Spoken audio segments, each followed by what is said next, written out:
மாநில அரசு ஊழியர்கள் மூலம் எஸ்ஐஆர் நடவடிக்கை மேற்கொள்ளப்படுவதால் அதில் ஏதேனும் தவறு இருந்தா திமுக மீது பழி சுமத்தணும்னு சொல்ற பாதம் தாங்கி பழனிசாமியே, தமிழ் மக்களின் உரிமைக்காக எப்பொழுதுதான் குரல் கொடுக்க போறீங்க?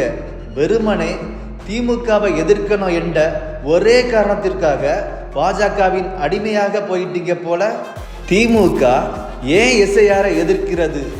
ஏன் உச்ச நீதிமன்றத்துக்கே சென்றது? அங்கே என்னென்ன சட்டப்பூர்வமான காரணங்களை முன்வைத்தது என்று ஒரு தடவையாவது பார்த்திருக்கீங்களா? சொல்லுங்க பழனிசாமி, எஸ்ஐஆர் நடவடிக்கையை ஏன் ஏடிஎம்கே எதிர்க்கல? ஏன் மௌனம் காக்குறீங்க? பாஜக தான் ஆளாத மாநிலங்களில் நடத்தும் தேர்தல் தலையீட்டை மறைக்க திமுக மீது குற்றம் சுமத்த சொல்லி திசை திருப்புறீங்களா? ஏன் பாஜகவை காப்பாத்துறீங்க? தவளும் எடப்பாடியே, கொஞ்சம் நிமிர்ந்து பாருங்க. வாக்குரிமை பாஜகவோட சொத்து இல்லை, அது தமிழ்நாட்டு மக்களோட உரிமை.